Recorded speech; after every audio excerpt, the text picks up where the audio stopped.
our webinar today, which is Preventing and Dealing with Mold in Tribal Schools. We chose this topic because we know it's one of particular concern to many of you, and it's an issue that faces all of us from the east to the west coast, from the north to the south border, and it's also one that has great implications on the health and safety of our children and staff in schools. As some of you may know, October is Children's Environmental Health Month, and EPA's, the Environmental Protection Agency's theme this year is Clean, Green, and Healthy Schools, and this is one of many activities that they're putting on with regards to Children's Environmental Health Month. So today we wanted to give you this webinar and provide you some more information and tools to address mold and moisture issues that you might be dealing with.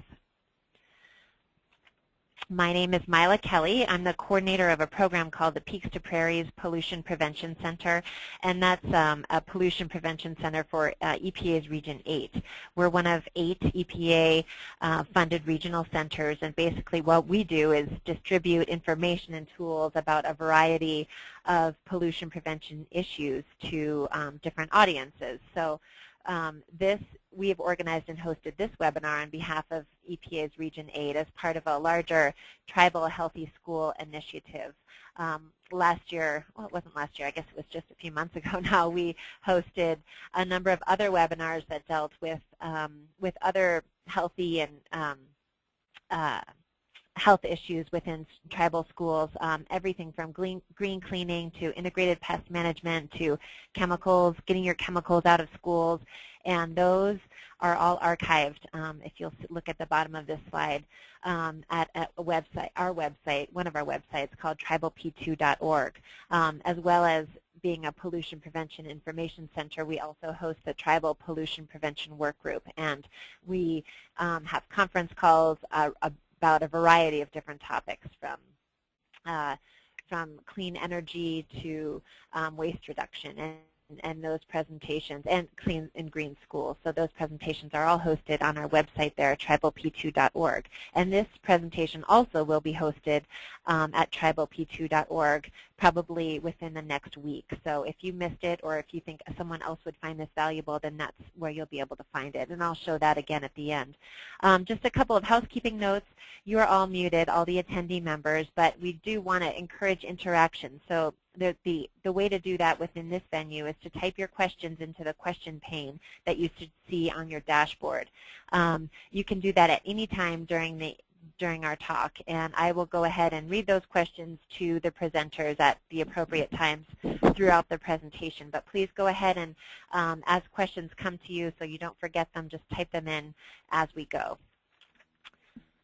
Okay, and so to go ahead, and so basically what I do is I hook up people that have expertise with people who are looking for that expertise, and today we're focusing on mold and moisture, and we've got 2 great presenters.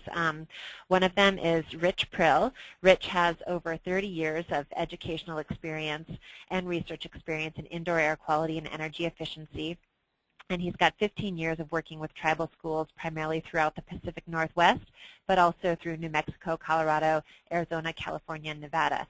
What's particularly amazing about Rich is that he's got over 1,000 school indoor air quality walkthroughs, so ranging from big, huge schools to deluxe schools to one-room schools, boarding schools, mission schools.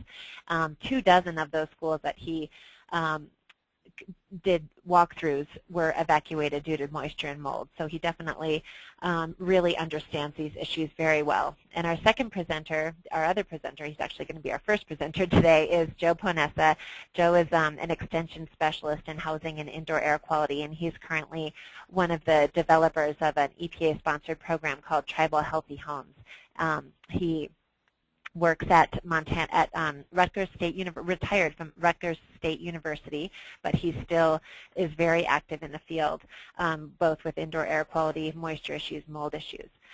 So with that, we are going to go ahead and get started. Today we're going to talk about a number of different issues, and we're going to have Joe Ponessa talk as well as Rich Prill, and they're going to be, Joe's going to talk for a little bit to begin with, and then Rich will talk for a bit, and then Joe will talk. So that's how our presentation will go. We're going to talk about mold and health issues. We're going to talk about mold and moisture dynamics, how you can identify mold, solutions, removal and cleanup, the keys to prevention, both dealing with administrators and the economics of it, and some technical resources at the end. So again, I hope you enjoy this presentation. If you've got questions, please go ahead and type those in as we go along. At this point, I'm going to turn it over to Joe Ponessa. Hi, this is Joe Ponessa. Good afternoon, everybody. Let me just enlarge the screen here. Maybe the first thing to start off with is why mold? And as Mila said, this has been recognized as an important health issue around the country, and at the same time, we would like to suggest that when the media gets a hold of something, as they did about 15 years ago, they often tend to blow it out of proportion. And I think that to some extent that has happened with mold. Certainly it is not good to be in a moldy building or a wet building, but some of the doom and gloom that's suggested by the media is a little bit overblown for most situations. And another important context I'd like to enter here is that while mold is an important issue, there's a growing sense in the medical community that the overarching issue is really wet buildings.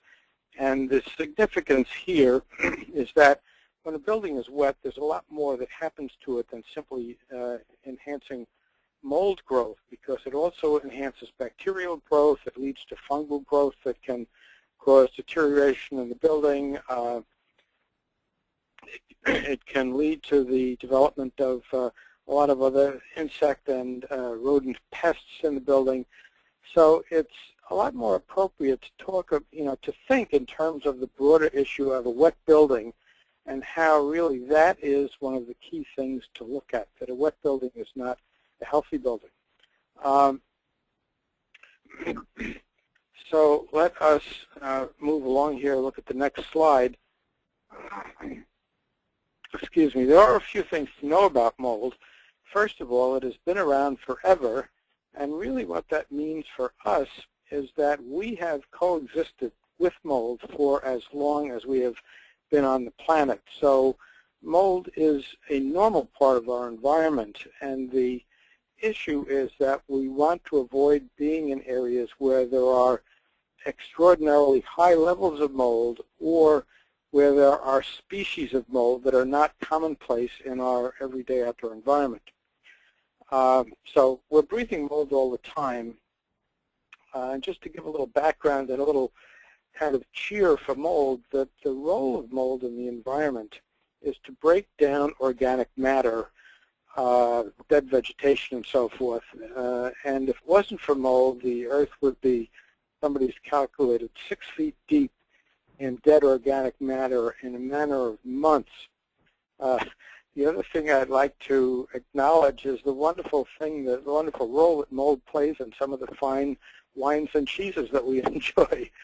But as we suggested, problems arise when things get wet and mold growth increases.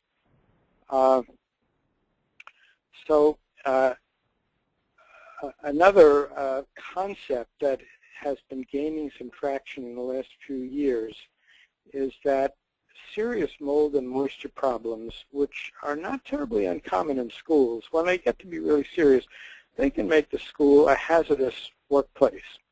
And NIOSH, National Institute of Occupational Safety and Health, has acknowledged this with some of the research that's been done looking at schools as workplaces. So if mold is not, and moisture are not paid attention to, the situation in the school can really turn it into a hazardous workplace, both for people who work there and, of course, for the kids. Now, just to give a little overview of why mold is bad for us, let's take a look at some of the things that mold produces. First of all, mold grows on a wet place anywhere where there's moisture and any kind of organic debris, which means that mold can grow almost anywhere. And as it grows, it produces spores, which are sent out into the environment to propagate the species, basically, and debris from dead mold cells. And these things are known to be allergens as well as asthma triggers and irritants. So all of these aspects of it are important in their own right. There are a lot of people that have allergies, and usually these are not life-threatening. Many people have asthma. It affects the general population at about a 9% prevalence level, and I've learned that generally among Native Americans, the asthma level is 20 or 30% higher than we see in the general U.S. population. When we talk about figures like that, one should understand that it's like saying what the average height is of people who live in America. And we know that in subsets of the population there are big differences, and I expect that the same would prevail among different Indian nations. So that 20 or 30% higher figure may not be relevant to all groups of Native Americans. Irritation sounds like just kind of a minor thing, but it can be quite problematic, and when mold really gets out of control, we often see headlines in the paper that a moldy building or a moldy school actually had to be evacuated. So the combination of things, even in this first line, set mold up as a fairly important factor that impacts public health. Long-term exposure to mold can have somewhat more serious effects on health. Exposure to very high concentrations or exposure to moderate concentrations for a long period of time can lead to a number of well-identified disease states. And a couple that we'll mention here are hypersensitivity pneumonitis. Don't worry about the fancy name here. This is a lung disease that is due to, properly speaking, mold plus a number of other bad guys, which might include bacteria and organic dusts, and often we encounter these things in combination. This illness is usually a thing that's associated with occupational exposures, and it's not really common in outside of the occupational realm. And very simply, to describe it, it is like a chronic pneumonia where there will be serious symptoms very similar to those of pneumonia that can resolve and then be triggered again by additional exposures to the molds and other airborne organic debris that triggers it. On the other hand, a fairly mild ailment is organic dust toxic syndrome, where a brief exposure to organic dusts can lead to flu-like symptoms, and this is not a chronic or long-term disease. So those are a couple of the disease-type impacts, aside from the things that we mentioned in the first line. Molds also produce volatile organic compounds, or VOCs, and these are things that we usually associate with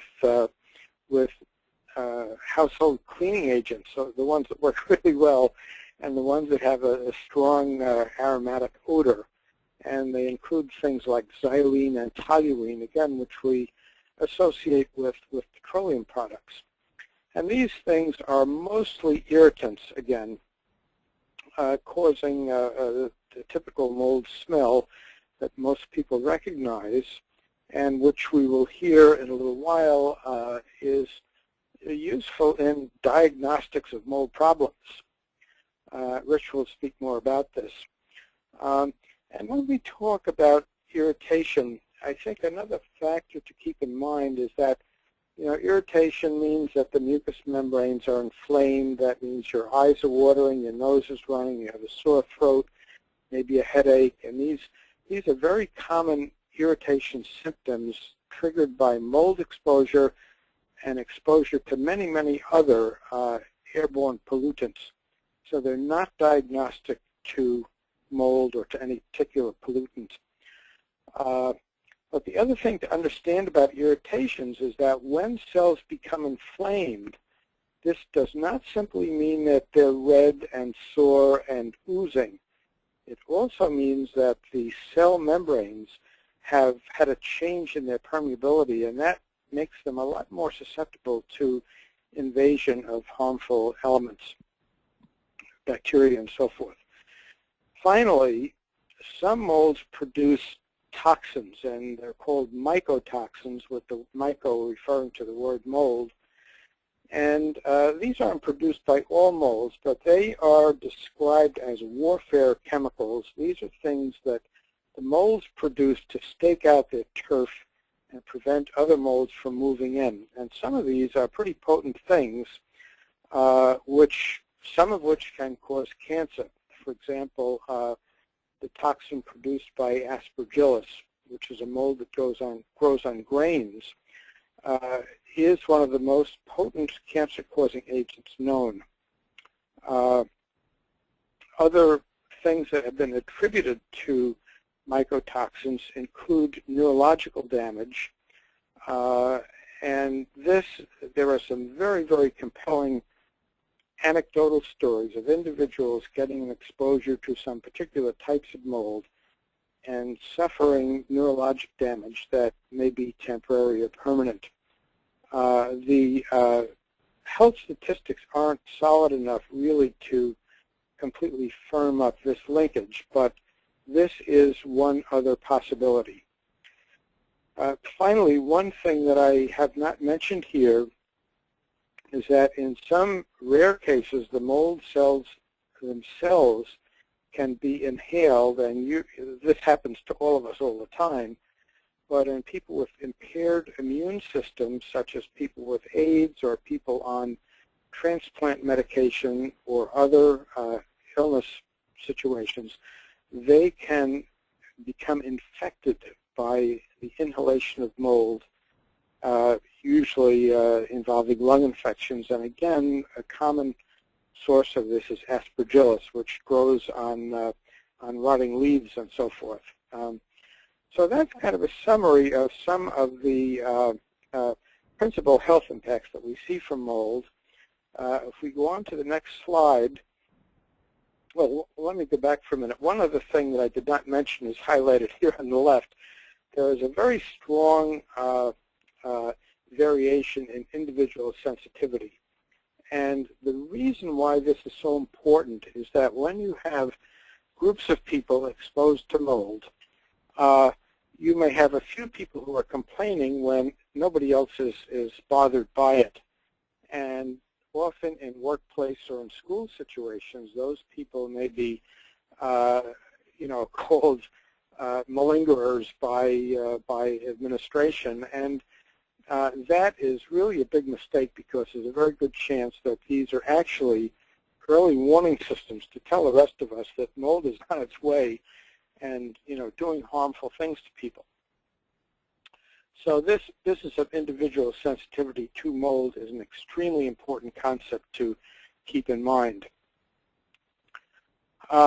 Mold concentrations are generally higher outdoors, but by and large, one would expect that if one does measurement of mold levels, you will generally see a reflection of outdoor species and, to some degree, concentrations when you take an indoor measurement. So Rich will talk more about mold measurement, but the point is that mold populations indoors and outdoors are usually fairly similar. There are some exceptions to this, and for example, if it's raining or if there's a wooded area in the back of the house, you may see different or unusual concentrations of mold. Big wooded area with a lot of rotting leaves, you would expect to see a lot of Aspergillus that you might not see out in the front of the house. The rest of the slide here kind of summarizes in a little bit more detail some of the allergic and irritation reactions that we've already talked about. One other thing to point out about mold and health is that the very large majority of health impacts from mold exposure occur when people eat moldy food. So bottom line is there are a lot more people who get sick from eating moldy food than there are people that have serious exposure to airborne mold levels. But we'll be talking exclusively about airborne molds and other things that may make us sick. So there are a lot of problems indoors with mold and with moisture leakage, and I believe Rich is going to pick it up at this point. Is that right? Let me just take a look at the next slide. Yeah, I think I'll go through a couple more of these slides. I'm sorry, I've lost my place here. So causes of moisture, some of them can be very obvious. Water leaking through roofs and walls. I think one of the worst bad actors in moisture leaks in buildings is building buildings with flat roofs, and those things almost invariably spring leaks. You can have plumbing system leaks, and be aware that if there's a leak in the plumbing system, if it involves the sewer line, that is a lot more than just water. That is going to be a large sanitation issue and can cause a lot of problems besides mold as you get all the bacteria from raw sewage. Damp construction materials, obviously. The other big player here is water vapor condensation on cold surfaces in the building. So if you have too much moisture generation in the building, humid air entering, or inadequate ventilation, condensation can provide the water to allow mold to grow without actually having a plumbing leak. And sometimes this may be very difficult to identify.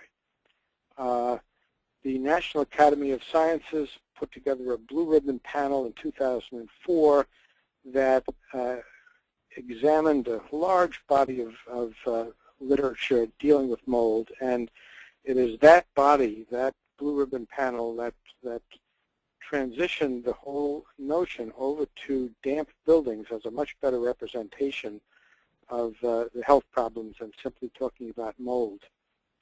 Let's see. We have a couple more slides to go through. One of the types of mold, Stachybotrys or Stachybotrys chartarum for its last name, is dubbed by the newspapers as killer mold, and frequently when anybody sees a black mold, they immediately go into this panic mode that has been generated by the newspapers. This is one of the molds that can produce potent mycotoxins. It grows on cellulose-based materials such as wood, paper, drywall, cardboard that is wet for a long time. It's known when farm animals eat this stuff, if it's growing on hay, for example. This can cause gut hemorrhaging, and there is some evidence that it can cause lung hemorrhaging if it is inhaled. So this is a kind of a sentinel sort of bad guy for mold problems. Scientific study of Stachybotrys is a little bit more questioning in the sense that this mold may produce toxins, but does not do so under all conditions. So the linkage between this and some of the dire health impacts that have been associated with it, the linkage is not as strong as the newspapers might suggest. And of course, if somebody sees black mold, there are more than 700,000 kinds of mold, so it may or may not be Stachybotrys. We've already talked about the impacts of indoor moisture extending beyond mold and involving things like bacteria. It can also act on some building components to enhance release of some of the volatile constituents. So for example, with high temperatures on things like medium density fiberboard, formaldehyde is released, and there's a lot of formaldehyde in that material. So some, building materials will break down and release harmful gases in the presence of moisture. And the other little friend we have here is a dust mite, which is a microscopic member of the spider family. And these guys are, for most people, are the most important trigger for asthma attacks. So this is yet another bad impact from high humidity in an area. Even without liquid water, these guys thrive. So this gives some statistics on impacts of mold, health impacts. And the next slide shows that, again, it fleshes out what we said earlier about individual sensitivity. So it is, because of all of the variables listed here, it is very hard to predict if somebody is going to be affected by a given amount or a given species of mold. Let's see. So the bottom line here is that we do not have a go, no-go measurement to say when an amount of mold is too much. And that causes fits among people in health departments because there's no way to measure if there's too much mold. Obviously, if it's 5 times what we see outdoors, we know that that's unhealthy. But what a lot of health department people have done is if they see evidence of moisture in a building, they will raise a health problem simply because of the presence of moisture and not get into the argument about whether mold counts are excessive or not. Let's see. So we have some tips here for prudent avoidance. And one of the mantras that we'll stress over and over again this afternoon is that when there is a damp or wet building, this should really be addressed as quickly as possible. Okay. There are, again, some more statistical estimates that you can look at. And now I will turn it over to Rich and speak with you in a little while. Okay, thanks for your attention. Thank you, Joe. This is Rich. Mila, do you have anything to add at this point, and how are we doing on time? I don't. We're perfect on time, so take it away. All right. Well, let's talk about Thank you, Joe. Mold and moisture dynamics. If I can get this off of my screen. Okay. Well, start with, thanks, Joe, for letting me do the fun part here, talking about the moisture dynamics and a lot of the building science part. Appreciate that. Oh, just to interact, one second, Rich. If folks, if the screen that Rich is showing is coming up a little bit smaller than the one Joe is showing, you just need to maximize your screen with the maximize screen icon, the big square up on the top corner. So, okay, go ahead. Okay, thanks. So, well, it always seems like there's money to fix buildings when there's a problem, but there's rarely time or money to prevent problems. And like Joe was saying there at the end, when you've got a damp or wet building, we need to really jump on that and get that fixed rather than wait for a serious problem to occur. Let's talk about the dynamics of mold growth. It takes 4 things to grow mold. It takes spores, something for molds to eat and thrive. And as it turns out, molds like the same temperatures we do inside of our buildings. And it takes a lot of moisture. And really the only thing we can do to prevent mold growth in our buildings is to control that moisture. Because spores are everywhere. We build our buildings out of mold food, and we have the temperature that mold likes. So bottom line for molds is just add water, and you're going to have a mold issue if we don't dry it right away. So we build our buildings out of products and materials that mold likes to eat, and if we provide them plenty of water, mold's going to be very happy living in our buildings and producing perhaps some toxins and some other things that we don't want to be breathing. Too much moisture, put it next to some mold food, and we can get some pretty dynamic situations. Moisture is a problem for our buildings as well. Of course, it impacts our health of our occupants, achievement, learning, and the workplace. It affects comfort. It impacts the durability of our buildings, which can also be expensive and a real problem. Increase the maintenance costs to fix these buildings, whether it's structural or cosmetic, and it impacts energy efficiency. When you have damp buildings, the insulation doesn't work very well. And nobody wins with problem buildings except maybe the lawyers. So we want to make sure our buildings are well maintained to the extent possible. So again, moisture control is the key to mold prevention. If we don't solve the mold problem, or the moisture problem rather, the mold's going to come right back no matter what we do. Some climates maybe are more prone to mold problems. I'm sure we have people on the webinar here from dry climates or hot, humid climates or wet climates. I'm in Washington State, and we get a lot of rain in parts of the Northwest here. But you can see from this slide that we've got quite a range of precipitation across North America. And I've been to schools in the desert of Arizona where there was mold in the buildings, in spite of 1 or 2 inches of rainfall a year. And what that tells me is that it's not always water from the outside. Most of our schools, of course, have running water. We've got showers and toilets and sinks and laundry and water fountains and plumbing, and those things can leak and cause us some problems. So just because you're in a wet climate doesn't mean you're in trouble, and just if you're in a dry climate doesn't mean you're out of the woods. Let's take a look at some of the moisture dynamic, I call them the rules. These are fundamentals we need to pay attention to so that we can deal with moisture in an effective manner. Moisture goes from warm to cold. A lot of people talk about drying things out, but actually moisture moves away from heat. And that's going to be an important factor to keep in mind. Moisture goes from more to less.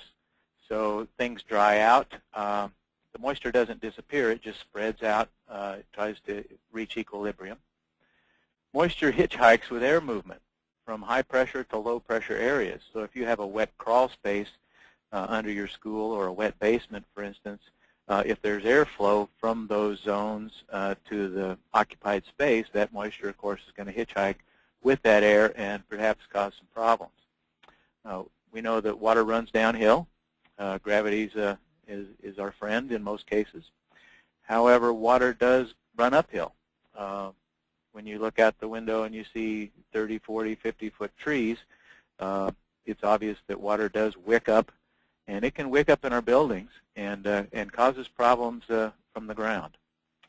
Drainage around our buildings is really critical. We want to shed the water just like you might if you have an umbrella and a rain suit and rain boots on. You want to make sure the water doesn't get in. It's drained away. Like Joe said, water comes in from the outside through all these different locations and these different systems.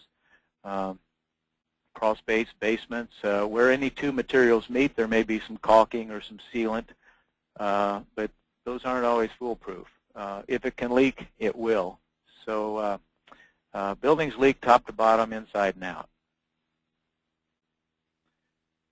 As I mentioned, moisture moves away from heat.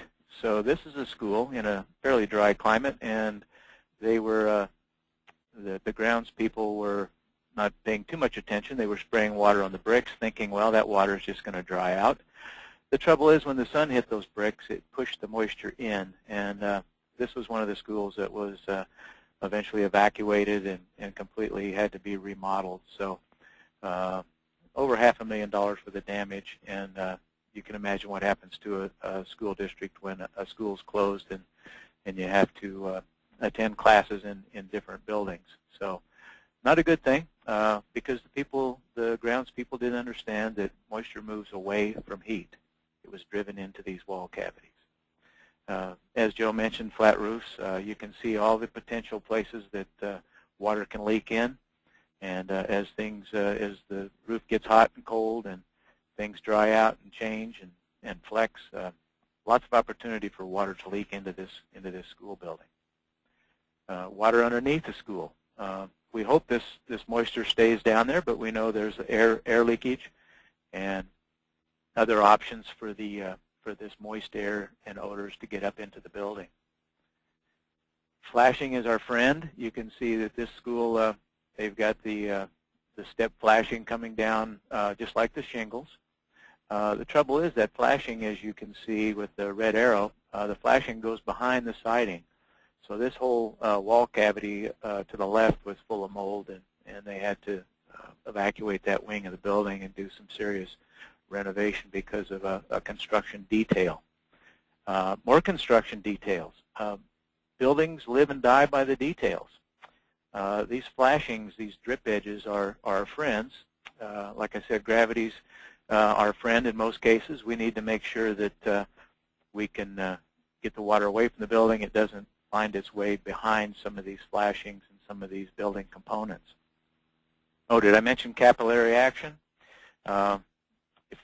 Here's a building where the flashings were failed, and you can imagine what that does to your budget. Here's some potential water entry areas. So when you see this on the outside of a building through a routine walk around, you'd want to go check inside in those walls to make sure that you're not growing mold inside of a wall cavity, even though it may not be visible. And we'll talk about inspection here in a moment.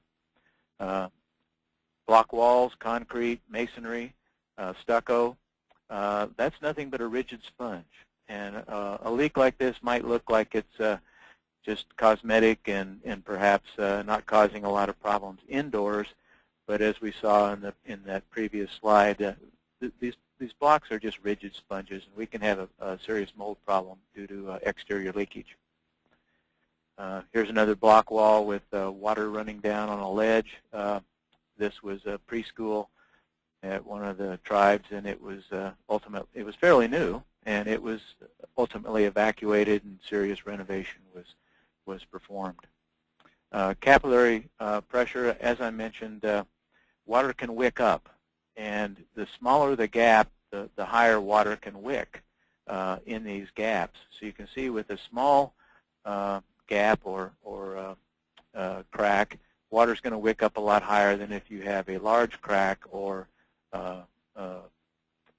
airspace. So this graph shows you that water can wick up over 100 inches and more if the space is pretty tight. So in some of our buildings, we want to see capillary breaks. You can see that the siding, the foam siding here, comes down, but they left the gap for a drip edge so that water cannot wick up behind that.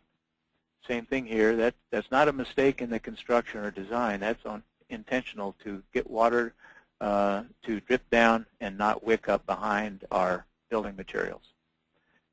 In some of our colder climates, we can have roof dams or ice dams, and this can back up and flood the building. This was a brand new school that was only 1 year old, and it had to be evacuated and seriously remodeled, which was a real shame for a small community that was quite proud of their new building. This is a building where the snow slides off the metal roof, piles up against the siding, and we know that capillary action works. And when you go inside, you find that that building was full of mold. We can let moisture in through just tracking it in or through leaks around doors and windows. Windows leak. We see schools with built-in cabinets around the windows. That's pretty hard to inspect. And so after a fair amount of demolition, they found mold behind those built-in cabinets. So if you have a choice, make sure that what you put around windows and exterior walls is movable for easy inspection. Check your buildings inside and out for any moisture damage. Here's a popcorn ceiling in a classroom. We want to make sure that that's not asbestos, because you add moisture and mold to asbestos, now you've got a real problem. Even though that asbestos might be encapsulated, it could start deteriorating and have some exposure. So if water gets in, it has to dry really quick. You can see that this school, they had some moisture intrusion, so they just put vents in so that any moisture that got into that cavity could dry out as quickly as possible. If you can't solve a leak, you want to get the mold food away from the moisture. So again, it's it's a function of mold food and moisture. We know we have water in our buildings. Like I mentioned, we have sinks and laundry and toilets and showers, and we don't make those out of mold food. So if you do have a water leak, at least get the mold food away and deal with the water and deal with the leak until you put the mold food back.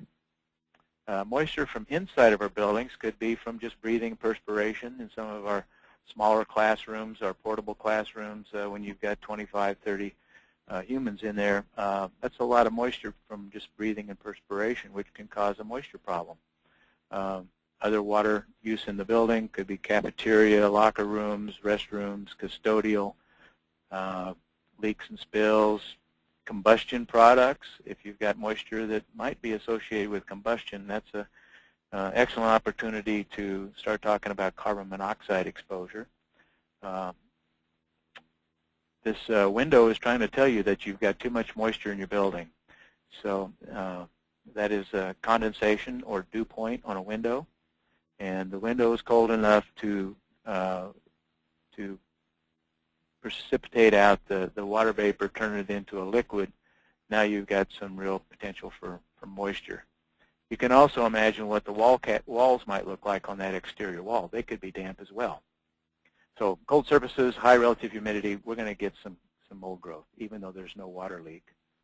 The ventilation problem might be plugged filters. So it goes back to maintaining the entire system. So we look at moisture and we say, why is it moist? Why is there high humidity in here? Well, not enough fresh air.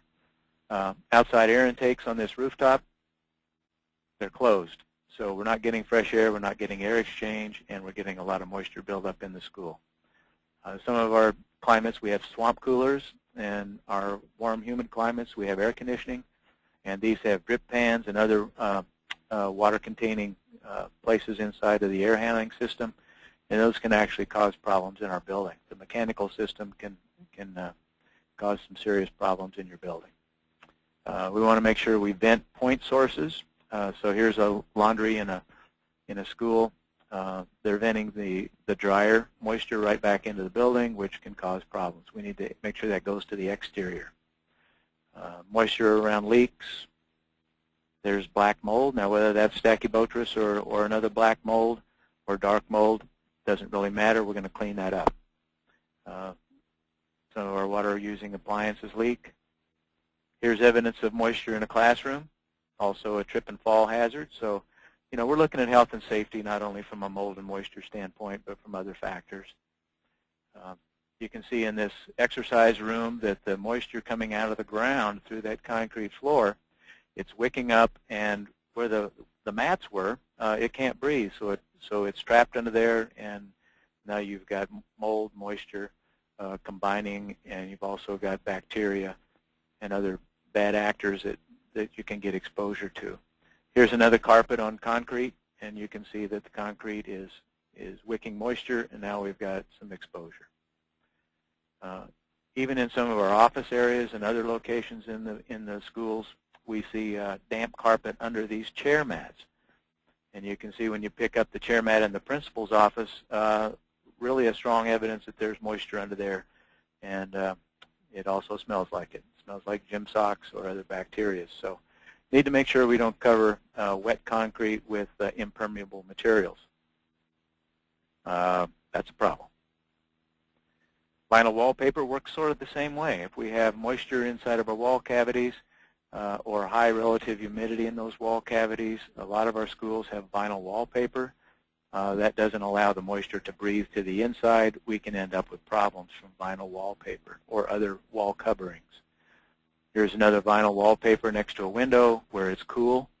And the window didn't leak. It's just nice and chilly over there. And we get condensation, just like you might get on a glass of iced tea or your favorite adult beverage, or a can of soda pop. We get condensation behind that vinyl wallpaper. It can't breathe, so we end up with a mold farm. Ducts in the floors. If these ducts are down in the slab, they can become wet. This is a moldy duct.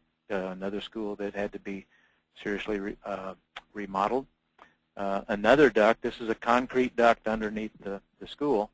You can see the moisture wicking into the concrete. This is the air we're supplying to the teachers and the students, which I would submit is probably not the best idea. Mold problems come from prolonged wetting or dampness. So it's about a 24 to 48 hour recommended time period to get things really dry. So wet materials aren't a problem until they've been wet or damp long enough for mold to take over. So when something gets wet, the clock's ticking, and we don't want to just wait. We need to get the mold food away from the moisture, get the moisture out of that material, and solve the reason that it was wet. You need to be very aggressive about drying things out. We don't want to just poke a few holes in the wall and wait for nature to dry that out over time, because moisture trapped in that wall cavity in this slide, that was like a vinyl wallpaper. And that would take weeks and weeks and weeks to dry out. Meanwhile, you're going to have basically a compost and mold farm inside of that wall. So they got very aggressive with drying this wall out. Again, prevention is worth a lot more than what it's going to cost to fix and evacuate a building. So how are we going to identify molds? How are we doing on time, Mila?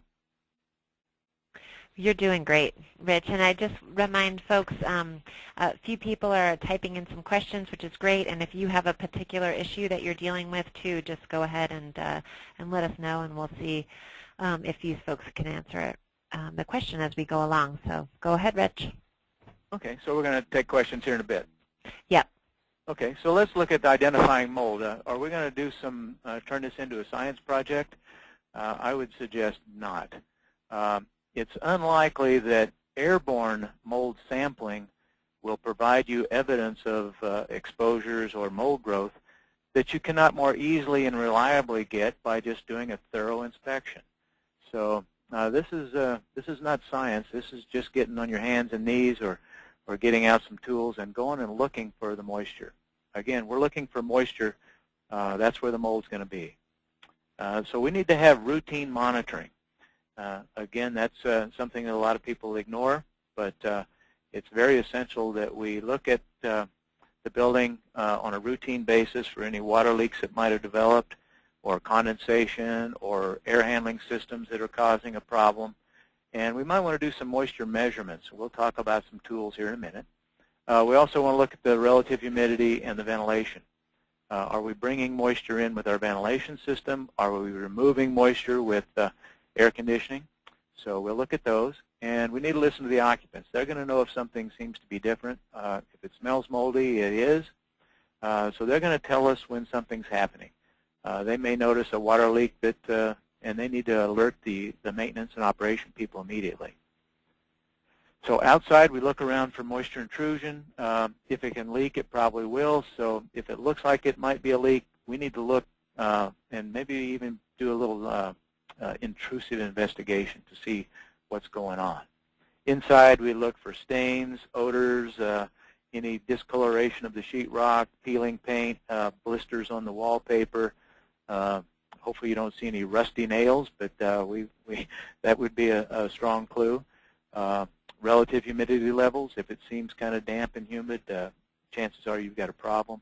If the windows have condensation on them, I would suggest you've got a problem. So look outside, see if there's some areas that look like maybe we've got a problem. Go inside and check the wall cavities.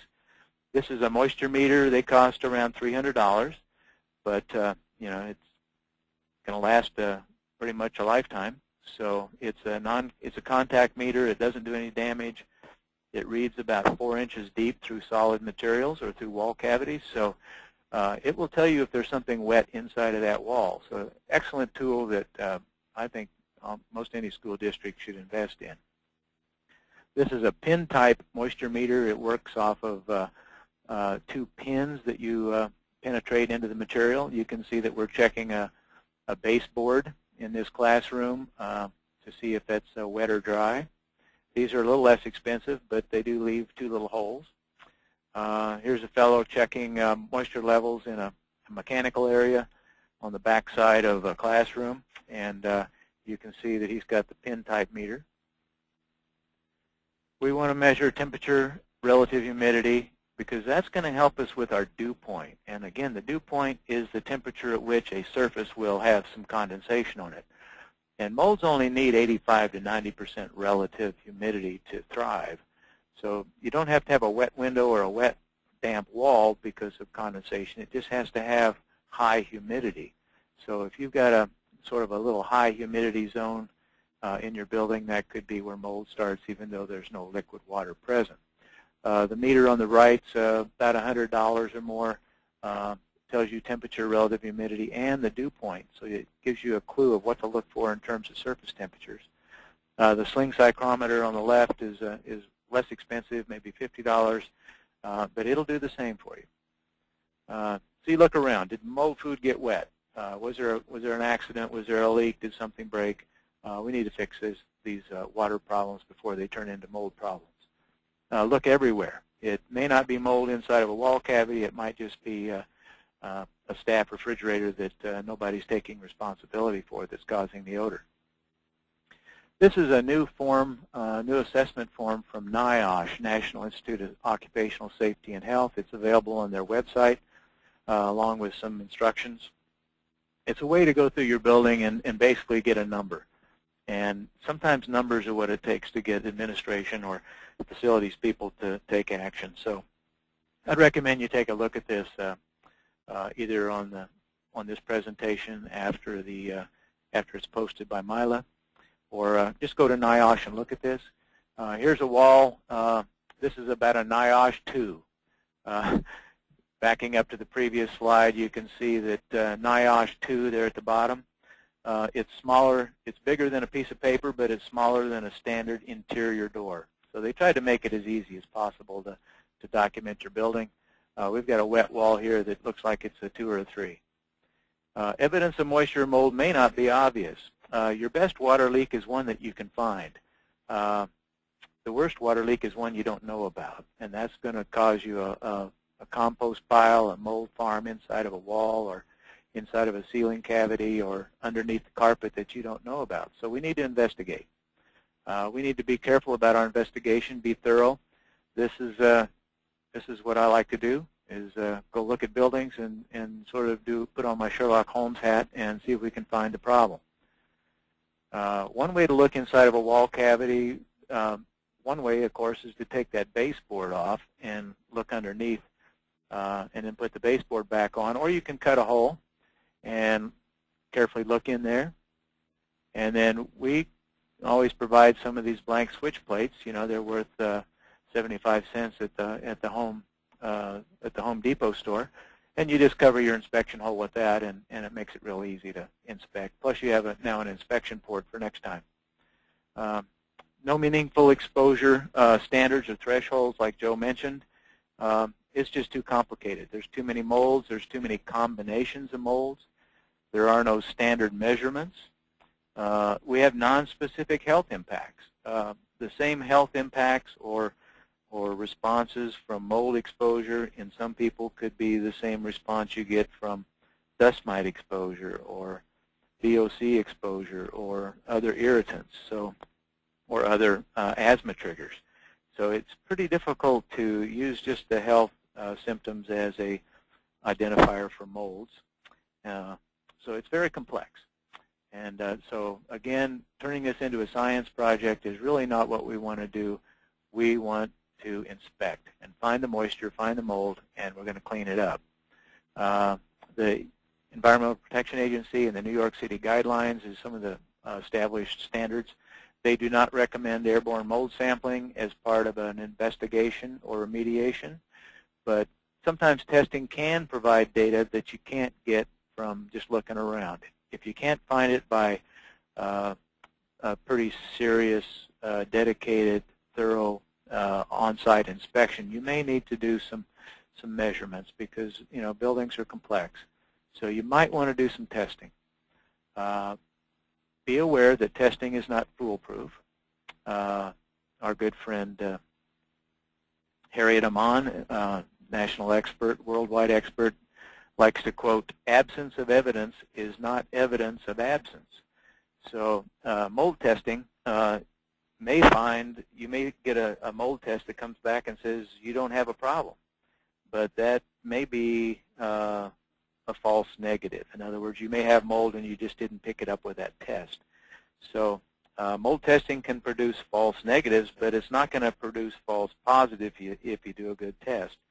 So if you find a lot of mold in your sample, there's a reason for that. So just be aware that some of the mold testing, you can't necessarily rely on it 100%. When we sample for molds, we compare inside to outside. We would hope that it's higher outside than inside. We also look for molds inside that should not be growing inside. In other words, there's some molds that we typically do not see inside of a building. So if we find them indoors, that suggests we've got a problem. We want to compare the problem areas or suspected areas to non-problem or clean zones, and compare those two. And if one's higher than the other, it kind of suggests you've got more mold in that zone.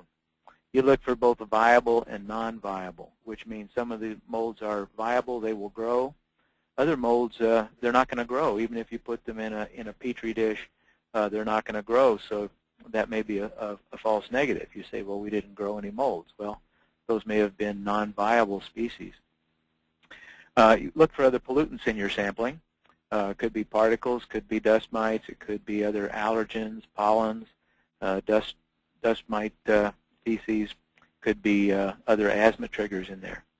And keep in mind that an airborne sample is a snapshot in time. So you're looking at a particular zone on a particular day or a particular hour of that day. This is kind of a standard mold sampling technique. You use a cassette. That cassette is attached to a tube, which is air is pulled through that cassette by a pump, typically like a 10-minute sample of air at about 1.7 liters per minute. And whatever is pulled into that cassette is adheres to a sticky slide inside of that plastic cassette. That slide is analyzed under microscopes, and they can look at that and see what was airborne in that zone at that particular time. But again, like I said, that's a snapshot. What happened yesterday, what happened last week, what happened last night may be different than what we're measuring for this 10-minute period or whatever that period might be. Another way of sampling for molds is a settled dust sample. And this is a technique where you find some settled particles, and you take some basically Scotch tape, and you press it down on that sample, and you collect a thorough sample of that settled particles, and then that can be analyzed for whatever has been airborne since that surface was cleaned, which in some schools that might be quite a while ago. So you find a good surface and you take these tapeless samples, and under a microscope this is what they would see. They might find bacteria, pollens, bird feathers, dust mite, effluvia or fecal pellets, might find some molds, might find all kinds of things. And some of these agents might be what's causing the problem. The other thing you can find from this type of a sample is if the molds are clustered, that sort of suggests that they haven't traveled very far. Whereas the air sampling, that sort of breaks them up as it's pulled through the pump. So this sampling gives you an idea if the molds have traveled very far, or if they're maybe growing pretty locally, if they haven't been disturbed too much and they're still kind of intact. So the tapeless sample can be a good approach. Let's talk about solutions. Prevention and removal of molds. And to prevent mold, of course, we want to keep the moisture out of the buildings, whether it's from outside, the drainage, the internal generation from usage indoors, or even breathing. We want to exhaust our point sources. That's dishwashing, showers, sinks, clothes dryers, and so forth. We want to warm our surfaces. You don't want cold surfaces where you can get condensation, and we want to ventilate properly with outside air. So you might need a dehumidifier. In some climates, some problems, you might need to dehumidify the air. If the air handler can't take care of it, or the air conditioning can't take care of it, or you've got problems in the building that you can't solve easily, you may need to use dehumidifiers to reduce that moisture level. We want to thoroughly clean the building. What we're trying to do here is remove the contaminated moisture problems from the materials.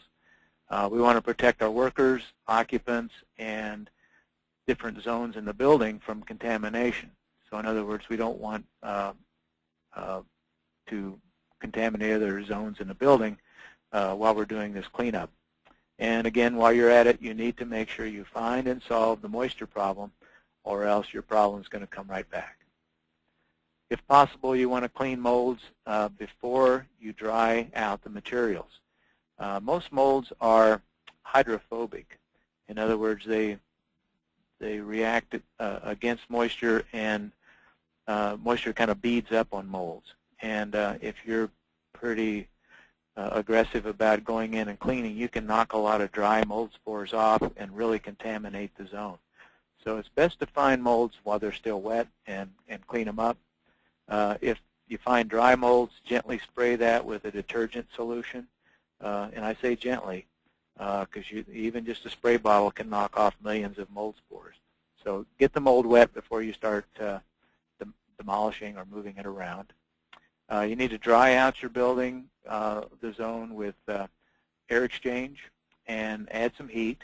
So you turn the liquid moisture into water vapor, and then get that water vapor out of the building with air exchange. You don't want to just add heat, because you're just turning that zone into basically a mold incubator. You may need some dehumidification in some cases to really dry out that air. Bleach is overused. A lot of people think, well, I've got mold, I'll just spray some bleach on it and kill it. Well, we're not really trying to kill the mold. We're trying to just get it out of the building and get it away from the people. So mold doesn't do a very good job of cleaning. It's a killer, but it's not a good cleaner. So detergent or soapy water is a lot less dangerous. It's a lot better for people. It's a lot better for the environment. So we want to avoid the use of bleach if we can. Just soapy water, soapy detergent, clean the mold up, get it clean enough to eat off of is basically what we say. You want to, if it's contaminated material like this, you don't want to just try and clean that. That probably needs to be thrown away. So again, chop that out, dispose of it. Don't drag it through the building. You want to contain your workspace when you're inspecting or cleaning up, so that you don't make a bad situation worse. You want to contain the work area with by closing the doors and putting up some polyethylene sheeting, some visqueen. Check your pressures to make sure that air is going from the clean zones into the work zone, not the other way. Make sure you try and clean up the mold while it's damp. If it's dry, make it damp. Bag it up, take it out through a back door. Make sure you protect the ducts and the grills, and turn off the air handlers so that you don't contaminate the entire duct system. You can see this worker is working in a depressurized zone. You notice the plastic sheeting is bowing in because of the exhaust fan. So we're protecting the clean zone with air pressure, so that any mold or debris doesn't expose anyone in the occupied zone or contaminate that zone. If it's possible, it's best to maybe pressurize the occupied or clean part of the building, and rather than depressurize the work area. So if we go back to this slide, you can see that it's going to be kind of hard for this worker to get out of that zone with debris without defeating his pressure, because there's the exhaust fan right behind the gentleman or the lady. So by pressurizing the occupied zone, it gives these workers a chance to freely go in and out and not contaminate the occupied zone. Cleaning, we just basically want to use detergent and elbow grease. So clean it up, clean enough to eat off of. Ozone generators are not recommended at all. Ozone can solve some odor problems, but it doesn't clean up the mold. It might kill some of the molds, might deactivate some of the molds, but it's really not what we want to use. It's a strong lung irritant, mucous membrane irritant, so we don't want to use ozone around humans. Again, it doesn't remove the mold, and that's what we want to do. We just want to get it out of the building. So don't use these air cleaners, these ozone machines. Are we going to replace or salvage the materials? Well, soft absorbent materials that get moldy should be discarded. That's paper, wallboard, other materials that, it's not super valuable. If you have valuable papers, we want to freeze dry those, and then you can vacuum them. So that's a good way to go.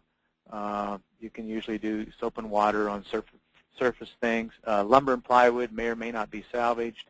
The test there is it still have its structural integrity. Here's some rotten plywood, which probably needs to be removed for structural purposes. Your plywood and your OSB, you can see that OSB in this test chamber is a lot moldier than the plywood. So OSB and particle board is more or less mold candy compared to solid plywood. So some materials are more apt to disintegrate and be damaged by moisture than others. If it's only been growing a short time, you can clean it. But if you've got some structural integrity problems, you probably need to throw that away. Most mold growth on solid lumber isn't really an issue. It's a surface contamination. So just clean it up, and you might want to treat that with a shellac or something before you repaint it. Again, here's some lumber. Is that structural damage, or is that just surface mold that can be cleaned? Rotten wood, you want to cut it out. Moldy wood, you just want to clean it. You don't need to sand the product. If you're sanding it, it's rot, it's not mold. So you can kind of judge the material by whether it can be cleaned or not. Do it yourself or contract. Depends on the size of the problem. If you've got just a little bit of mold and you've got some soapy water, go ahead and clean it up to eat off of. Find the reason that the mold was growing, fix the moisture problem, and you're probably good. If you got a big problem, you need to discuss that with the occupants. So you don't want people feeling like they're being exposed because you have non-qualified people doing the work. Look at your abilities. Do you have the in-house capabilities of dealing with a larger problem? And what's the cost-benefit? What's it going to cost to do the work? What are some of the implications if people don't think that you did a good job and you end up with a kind of a haunted house or a sick building label put on that building because people don't trust your work? You find a lot of mold like this, it's probably time to think about a professional. Some of the risks would be your worker exposure, your occupant exposure to these highly concentrated exposures. It could contaminate the site if you don't know what you're doing. You might not do a thorough remediation, in which case, that's false economy, and there's going to be continued problems. And maybe some occupant perception and confidence in the work that was done. EPA has some recommendations for schools. They kind of categorize it as small, medium, and large problems, 10 square feet up to 100 square feet and greater than 100 square feet. And in red, that's sort of the protection you need. I'm not going to go into that. That's in some of the resources you're going to have. Do it yourself or contract. In-house staff might have some capabilities, but you need to think about what the occupants would consider appropriate workers and thoroughness.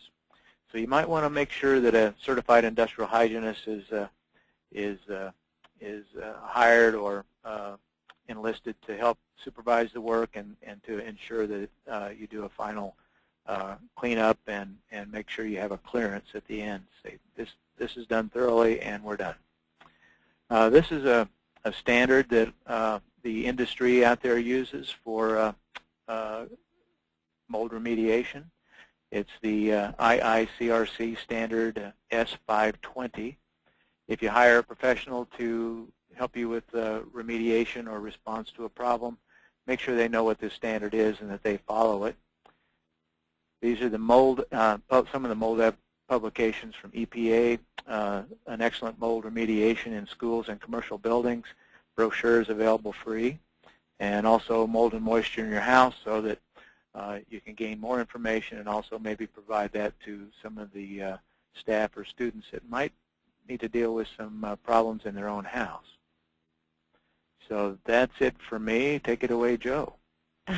Great. Well, thank you. Rich, I'm going to pause here we have lots of questions, and a lot of them relate to, I think, what Joe is going to be talking about in a few minutes, which is basically how do you deal with an administration that is maybe a little bit reluctant to go further with testing or to listen to parents or teachers' concerns about a mold issue. And Joe's going to talk about that in a minute. But I would like to ask a couple of questions that came in that really are directly related to some of the solution issues that you were talking about. So one is whether you need to remove, once you've dealt with a moisture issue, do you need to remove that dead mold? Is that mold dead, and do you need to remove it?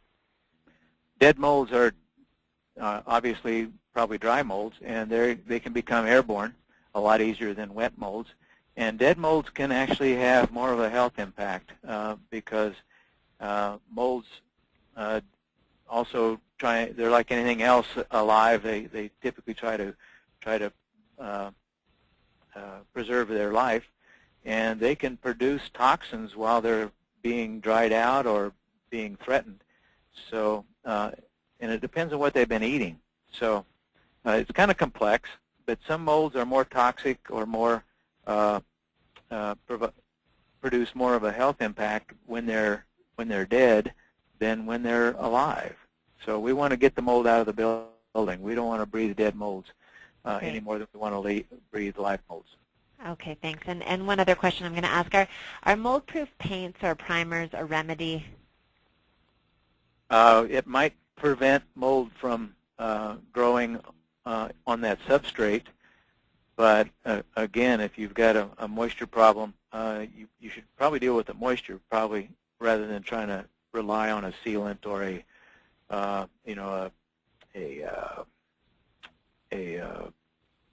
material that says it's mold resistant, because that's all it is mold resistant. Mold will grow on glass, it'll grow on metal, it'll grow on rocks. It grows on the surface dirt. So you could have a nice solid painted material that is so-called mold resistant, but they could still eat what's any sort of particles or whatever on that material. So it's a moisture problem. We don't want to rely on sealants or so-called mold-resistant materials. Okay, great. Well, I will just ask one more question. And Joe, I think you're going to need to move your presentation down to the how to make it happen portion. And I'll ask one more question in the meantime, and that is for Rich, how should heat and register units, air register units, how often should those be changed or inspected? If you know that there typically is a mold problem within that facility. What do you mean air register units? Can you? I don't know. Air filters? Yes, probably. Well, again, air filters don't clean dirty buildings. So we want to deal with the mold where it is, and we want to get it out of the building. Okay. So we don't want to rely on Band-Aids. We really need to solve the moisture problem, look and find any mold growth, and remove it from the building, whether it's alive or dead or wet or dry. Keep our buildings clean. Great. Okay, for the next 10 minutes, we're going to hear from Joe, and Joe's going to give us some insights on how to make these types of solutions and inspections happen within your school. Okay, can you hear me? I can hear you, yes. Okay, great. I lost my control panel. One of the comments I wanted to make on Rich's really great presentation was that he mentioned combustion, moisture of combustion. And most people don't realize this, but when you burn, let's say, a gallon of kerosene, that produces 1 gallon of water. If you burn an equivalent amount of heat from natural gas, that produces a similar amount of H2O as a combustion product. There are no fudge figures here. So if you have combustion that's unvented, that puts an enormous amount of water into the building, and you don't realize that because it's hot and it'll dry out something that's held over the flame. But combustion moisture is a really big factor if it's not exhausted from the building. Okay, so the next few slides we're going to talk about making it happen, and I had an adjunct appointment in a department where they had some experts on risk communication, and I learned a great deal from these folks, and I think that some of what I learned really applies to dealing with and communicating with administrators.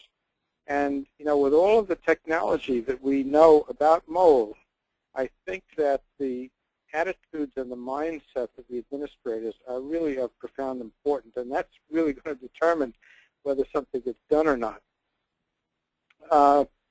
So we're going to talk about winning the hearts and minds of administrators, and I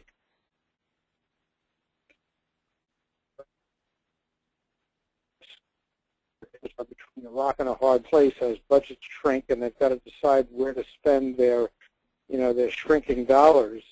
And oftentimes, maintenance and custodial activities wind up at the bottom of the chart as far as priorities are concerned. And so we're going to at least present some talking points to underscore the fact that maintenance should really get a very high priority in terms of having a functional building that's going to be able to complete its mission of educating people. So we're going to talk about why good maintenance is critical to the education mission. And this will involve economic reasons, and this is just like a prelude to the slides that are coming up, educational reasons, and finally public relations reasons. So let's take a look at some of the economic reasons. And first and foremost is that teacher and student absences are reduced in healthy schools. If you've got several teachers that are constantly getting sick because of the school environment, you're having to hire substitutes, and this is a direct cost to the overall education operation. And the other mantra, as Rick mentioned before, it's a lot easier to get the wherewithal or to find the motivation to fix the big problem than it is to inspire folks to deal with the small problems before they get out of hand. And I think one of the realities of administration is that we are not rational economic beings in a lot of cases, and we're reluctant to spend a few bucks when that can produce big savings and prevent big problems from happening down the road. So there is some documentation on the effect of school facilities on academic outcomes, and we've given you one document here. Continuing the economic reasons, this doesn't directly impact the school budget, but kids with asthma, it's calculated that nationally there are 14 million missed school days per year due to kids with asthma attacks. And the economic impact spirals beyond this when you start to calculate lost work days for parents or caregivers who've got to stay home from work because of sick kids. We mentioned earlier how schools, in some cases, may actually be hazardous workplaces because of environmental issues in the building. In its Tools for Schools program, EPA has developed a small number of case studies where they have looked at actual schools. And one of those studies that they mention in their documents dealing with Tools for Schools says that a school that had spent only $370 a year on preventive maintenance over the course of 22 years could have saved something like $1.5 million in repairs. we had a school in New Jersey, and I keep seeing this time and again in Airport, where a school will have environmental problems, a wet wall and some small office or some part of the building. And in this particular case in New Jersey, people had complained about a ceiling leak, a wet wall, and mold for 5 years. And the administration kept doing nothing. And finally the day came when a bunch of people at the school got sick. Ambulances pulled up outside the building department, fire department, rescue squad, and the cost of the repairs was something like $500,000. And the story in the paper talked of how the students or the administration praised the school board for being able to come up with this money. And I just found that very shocking, as opposed to the corollary notion of why didn't they address this thing 5 years earlier. So I think this is one of the overarching problems in wet school buildings, that small maintenance problems are ignored until either they're going to cost 6 or more figures to fix, or they send bunches of people to the hospital. Picking up with educational reasons, there is a growing body of research information supporting the notion that kids learn better in a clean and healthy school. And it almost goes without saying that teacher morale improves and their performance improves in a healthy school. And I think that a lot of these things cycle around some of the basic concepts of risk communication and risk management, whether it is in a school building or a large corporation. And that is that if administration addresses the problems up front and forthrightly and takes the posture, we will acknowledge the problem if it exists, we will develop a plan to fix the problem, we will fix the problem, and we will tell people how and where we fixed it. And I think that simple set of principles is the core of good communication and good management. And if administrators attempt to hide or deny the problem, that is ultimately going to come back to haunt them. So I think that concept is a very, very fundamental one in dealing with organizational environmental problems. And there's a huge amount of case studies in the commercial world which prove that administrators who address the problem frankly and are upfront with the public and with their employees wind up doing themselves and their corporation a much better service than trying to deny and evade. So a little philosophical speech here. The public relations reasons then are that good maintenance and addressing and solving problems can avoid health emergencies. No ambulances and hazmat squads will show up at the school, and the school will not be saddled with a sick building label, which can be very damaging to the school's standing in the community.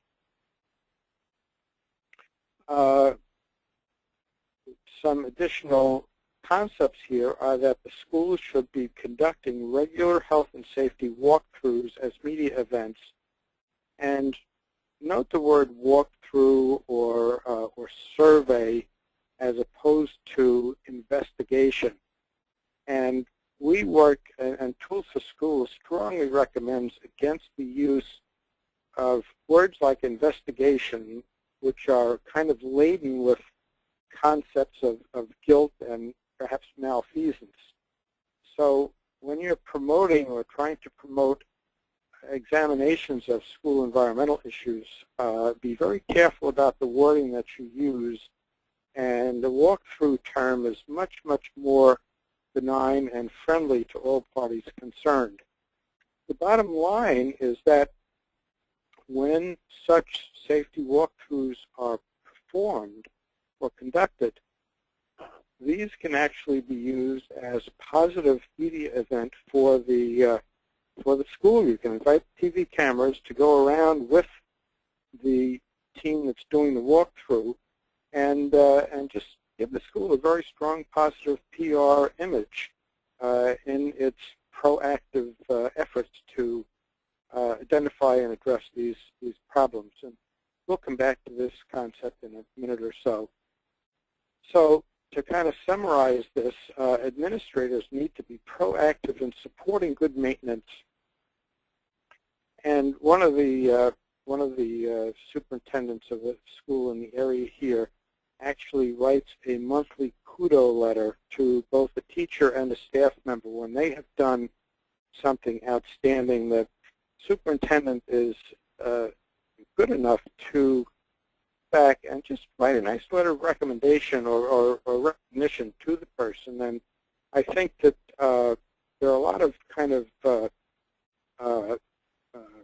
public relations things to be done with the between the administration and the school maintenance folks to recognize the very important role that they play in keeping the school in good functional condition.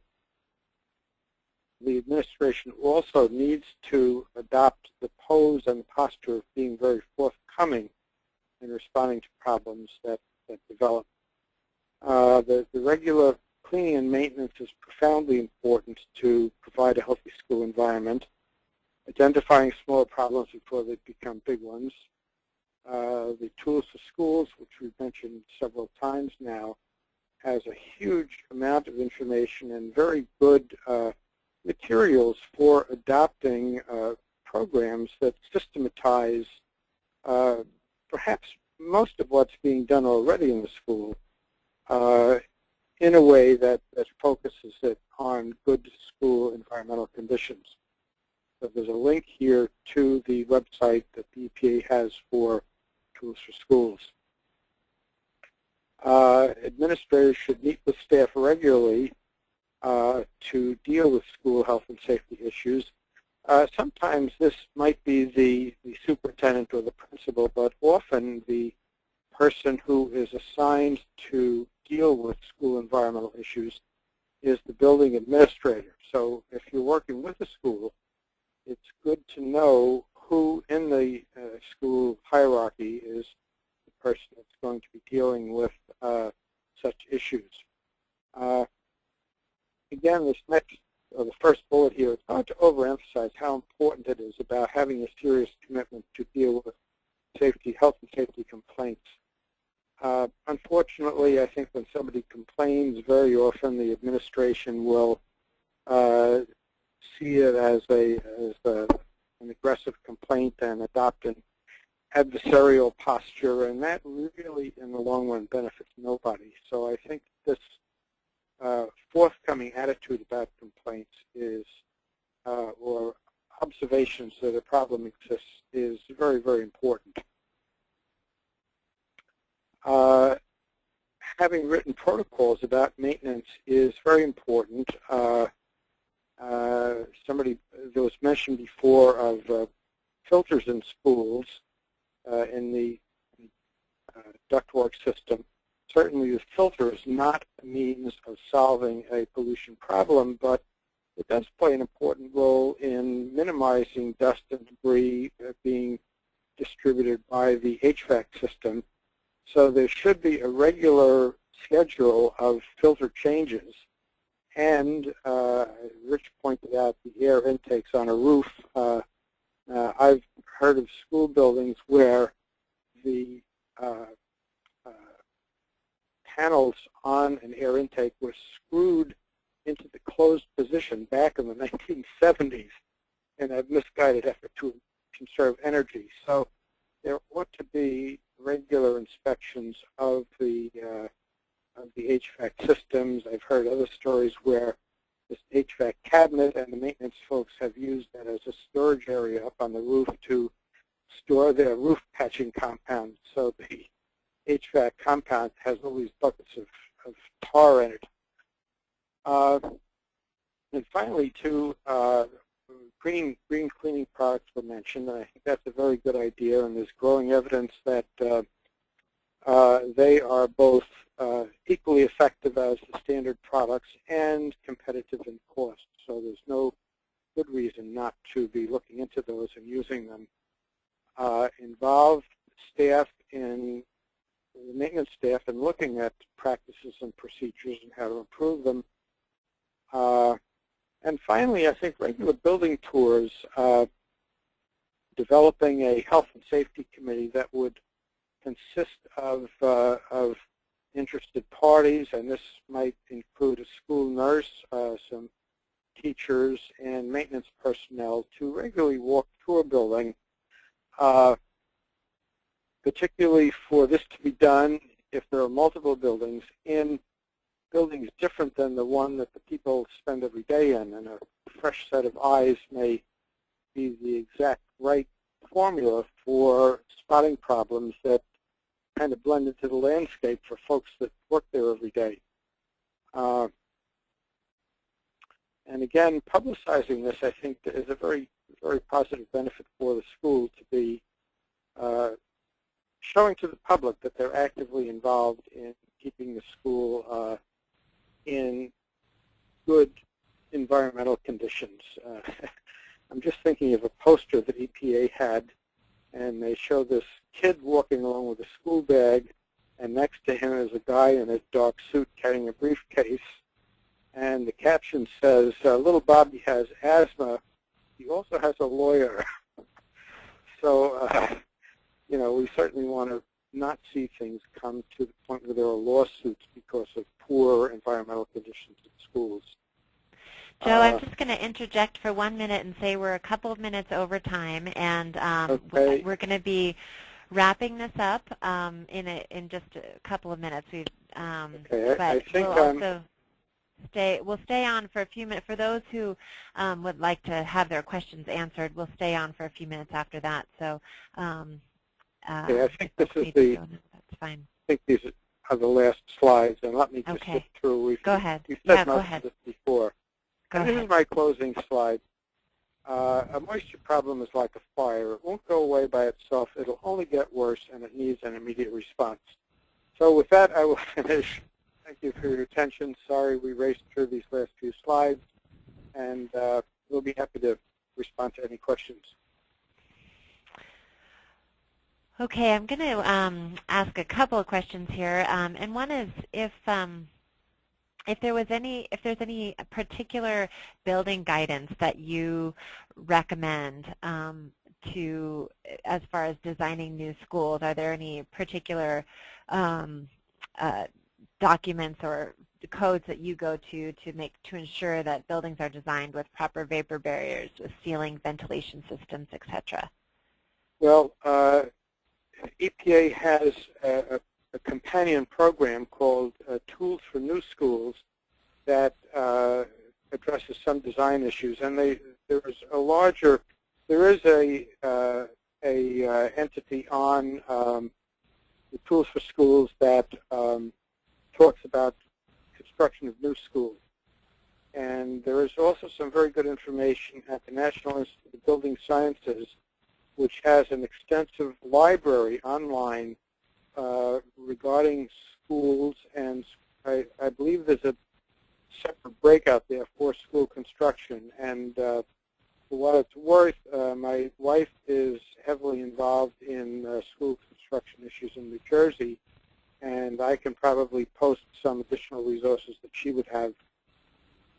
Of course, the design is going to depend very heavily on what part of the country is involved and the particular moisture and climate issues locally.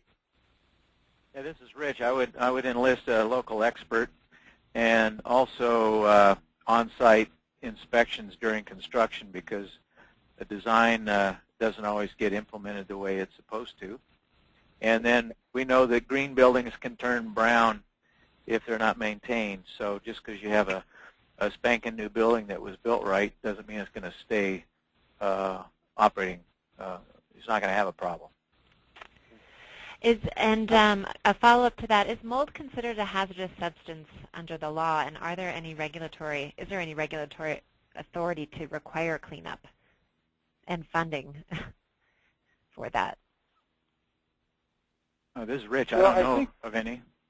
I think that varies from state to state, but I would kind of agree with Rich that you know, because there are no standards for mold as, you know, a bar where a health issue arises or is attributed to mold, I don't quite know how one would enforce something like that. And the default, I believe, goes back to if the building is wet. And just to go back to the school construction for a moment, in Neptune, township of Neptune in New Jersey, is a district where they built a school at a fairly modest cost, incorporating an array of absolutely wonderful environmental things, and the school is functioning terrifically, and it's a national showcase, really.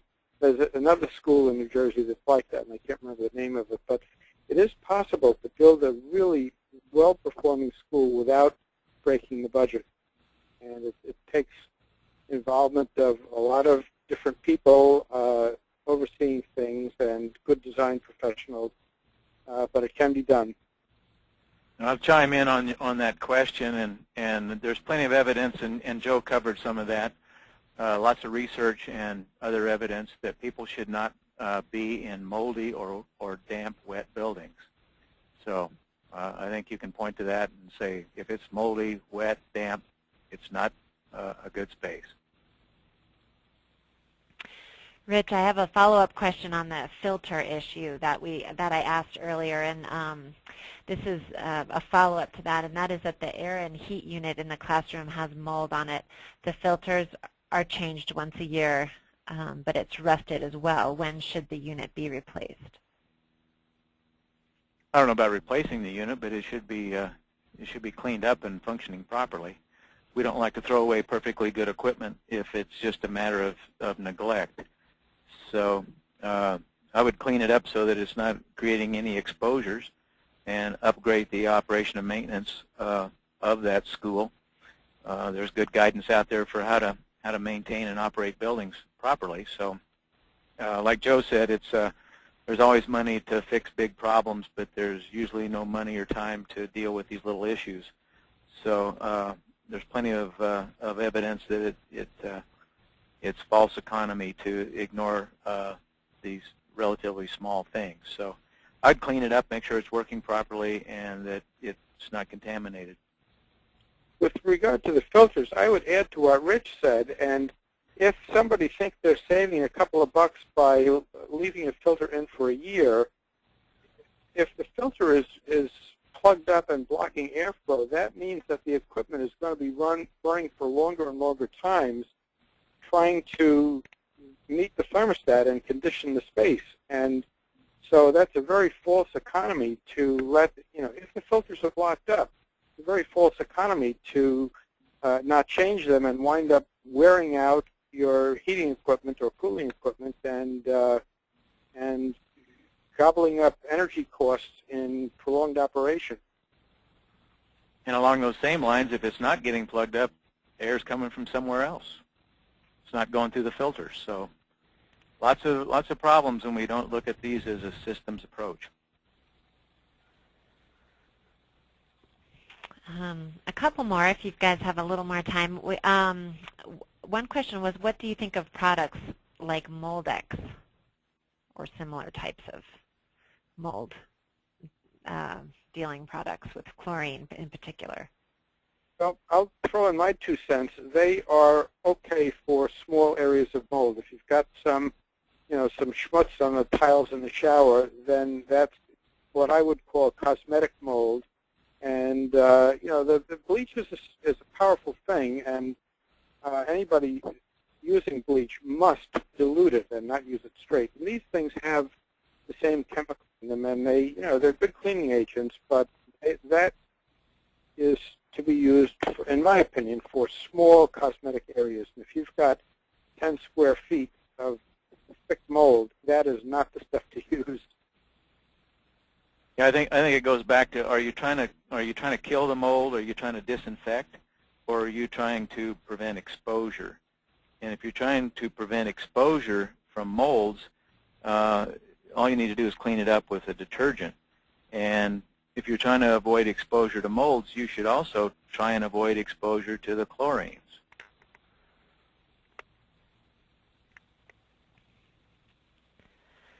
Okay, great. And I will answer some of the other questions that we have, which is that, yes, the presentations will be posted. And the slide that you see right now shows a link to one of our websites. We host two websites. One is www.peakstoprairies.org, and the other one is www.tribalp2.org. And the presentations will be posted on both sites, and also the recording of the presentation.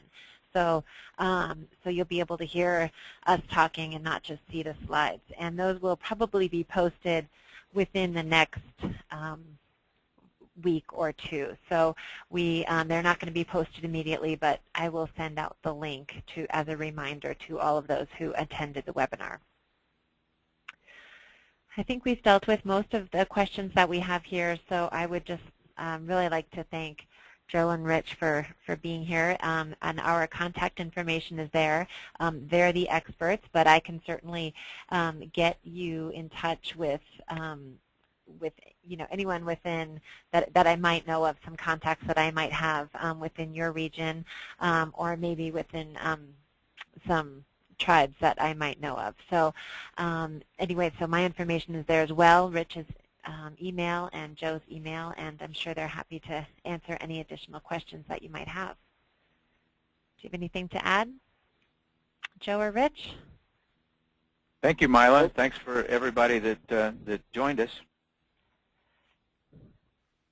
We enjoyed doing this. Okay, great. Well, with that, thank you very much for being here with us and listening, and I hope you learned a lot from our presentations, and thank you, presenters.